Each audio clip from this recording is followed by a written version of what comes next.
At just 14 years old, he became ruler of the world's greatest empire. By 18, he was dead, murdered, and dragged through the streets of Rome. But it's what happened during those 4 years that has historians still debating 1,800 years later. This is the true story of Elagabalus, Rome's most controversial emperor. The year is 218 CE.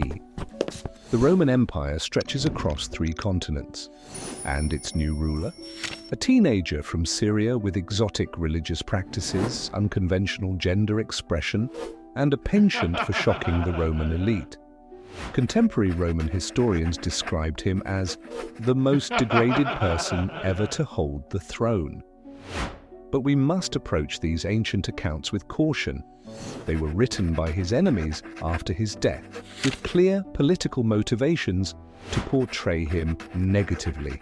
Today, we're examining primary sources, archaeological evidence, and modern scholarship to explore the complex reality behind Rome's youngest and perhaps most misunderstood emperor.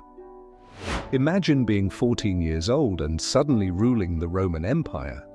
Now imagine doing it as a foreigner, a devotee of an Eastern sun god, with customs and behaviors that violated every Roman norm. This was Elagabalus's reality. Born Varius Avitus Bassianus in Syria, he became emperor through a complex political scheme orchestrated by his grandmother, Julia Maesa. After the unpopular Emperor Macrinus overthrew the Severan dynasty, Julius spread rumors that Elagabalus was actually the illegitimate son of the beloved former Emperor Caracalla. This claim, combined with substantial bribes to Roman legions, secured the throne for the teenager. But from the moment he entered Rome in 219 CE, Elagabalus faced overwhelming challenges. He was a priest of the Syrian sun god Elagabal, whose worship involved practices Romans found bizarre. He had no military or political experience. He showed little interest in traditional Roman governance. His behavior violated Roman gender and sexual norms. Powerful figures, including his own grandmother, were the real power behind his throne. Let's explore what made Elagabalus so controversial, while carefully distinguishing documented fact from ancient propaganda. First, his religious devotion. Elagabalus wasn't just named after his god, he was the high priest of the deity Elagabal, a Syrian sun god represented by a black, conical stone. Contemporary accounts describe how he built a massive temple on the Palatine Hill, the religious heart of Rome, and installed his god's sacred stone there, effectively displacing Jupiter as Rome's chief deity. Archaeological evidence confirms this temple's existence, with foundations still visible today. Coins minted during his reign show the sacred stone being transported in a chariot, demonstrating how central this worship was to his rule. For traditional Romans, this religious revolution was deeply disturbing.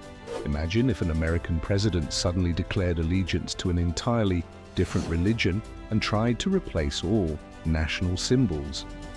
But it was Elagabalus's personal behavior that truly scandalized Rome. It's important to note that our primary sources, Cassius Dio and Herodian, wrote their accounts after Elagabalus's death, during a time when criticizing him was politically advantageous. Their descriptions must be understood within this context. These sources describe Elagabalus wearing makeup, wigs, and clothing traditionally associated with women in Roman society. The historian Dio writes, he was called Elagabalus because he was priest of this god. He regularly dressed in the clothing of Syrian priests, which is partly why he received the nickname the Assyrian. What's clear is that his gender expression violated Roman norms of masculinity, which were central to the concept of imperial authority. However, we should be careful about applying modern concepts or labels to ancient figures whose cultural context differed significantly from our own. His marriages further shocked Roman society.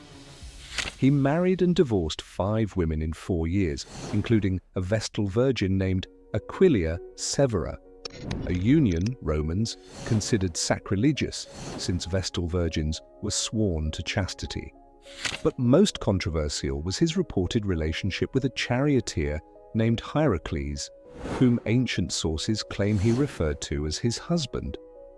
Dio records Hierocles, a Carian slave, captivated him to such an extent that Elagabalus allowed himself to be called the charioteer's wife, mistress, and queen.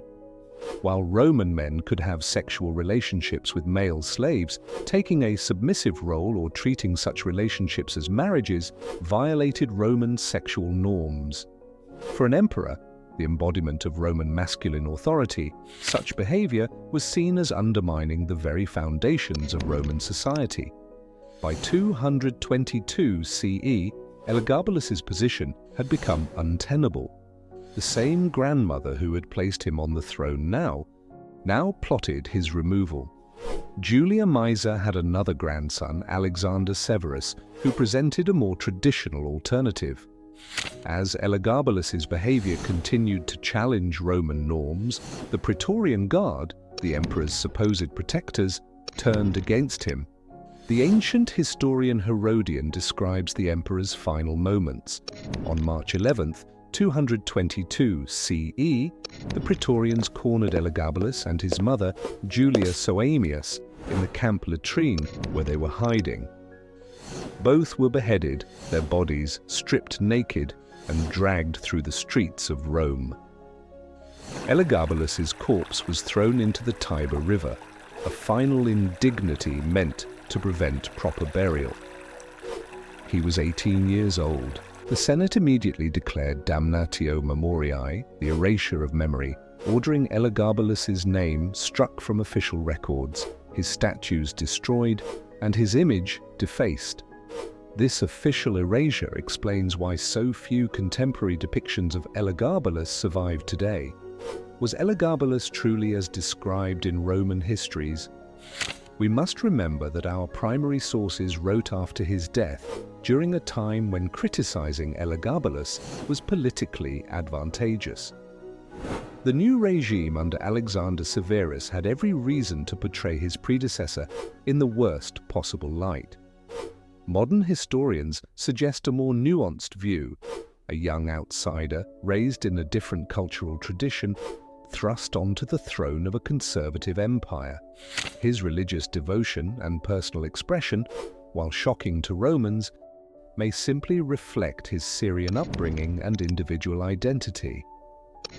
The tragedy of Elagabalus lies not just in his violent end, but in how thoroughly he was erased. The Romans tried to remove him from history, leaving us with biased accounts that may tell us more about Roman prejudices than about the emperor himself. Perhaps the most telling evidence comes from the famous roses story. Multiple ancient sources claim Elagabalus would smother dinner guests with rose petals released from a false ceiling, sometimes suffocating them. This tale, repeated for centuries, has no archaeological or contemporary evidence. It appears to be propaganda designed to portray the emperor as decadently cruel. What remains is the story of a teenager who ruled Rome for 4 brief years, challenging its religious, gender, and sexual norms before meeting a violent end. Whether religious revolutionary or misunderstood youth, Elagabalus remains one of history's most enigmatic figures. What do you think about Elagabalus? Was he truly Rome's strangest emperor, or a misunderstood figure caught between cultures? Share your thoughts in the comments below. Which aspect of his short reign did you find most fascinating? If you enjoyed this exploration of ancient Rome's most controversial ruler, hit that subscribe button and join our community at Chronicles of Eros. Don't forget to ring the notification bell so you won't miss our upcoming episode on Emperor Commodus, the ruler whose reign inspired gladiators, but whose real story is even more dramatic than Hollywood portrayed. Let me know in the comments which other misunderstood historical figures you'd like us to explore next.